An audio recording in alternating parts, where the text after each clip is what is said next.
میرے معزز سامعین، حضرت سفینہ رضی اللہ تعالی عنہ چلتے چلتے ایک جنگل کے اندر پہنچ گئے۔ سامنے شیر آتا ہے۔ حضرت سفینہ رضی اللہ تعالی عنہ نے اس شیر کو للکار کے کہا، او شیر، میں جانتا ہوں تو جنگل کا شیر ہے، لیکن جان لے میں بھی اسلام کا شیر ہوں، میں رسول اللہ کا صحابی ہوں، خبردار خبردار مجھے تکلیف پہنچانے کی کوشش مت کرنا، البتہ میں راستہ بھول چکا ہوں، مجھے راستہ بتلا دے۔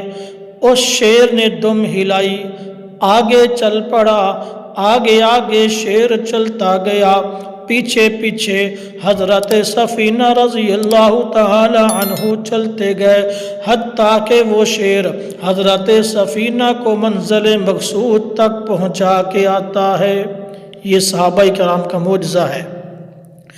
کون صحابہ؟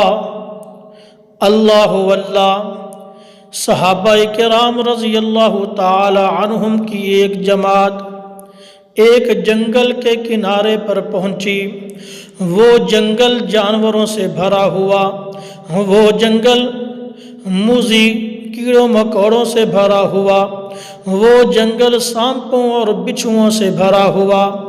صحابہ کرام رضوان اللہ تعالی علیہم اجمعین اس جنگل کے تمام موذی جانوروں کو خطاب فرماتے ہیں اور کہتے ہیں، ایتھا الحیات والسباع فَإِنَّا أَصْحَابُ رَسُولِ اللَّهِ صلی اللہ علیہ وسلم۔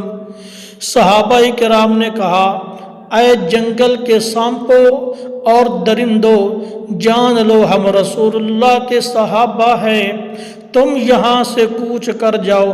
فَإِن وَجَدْنَاهُ بَعْدَ ذَلِكَ قَتَلْنَاهُ، تم یہاں سے کوچ کر جاؤ، شام تک جنگل خالی کر دو، اس کے بعد اگر ہم نے تم میں سے کسی موذی جانور کو اس جنگل کے اندر دیکھا، ہم قتل کر دیں گے، گردن اڑا کے رکھ دیں گے۔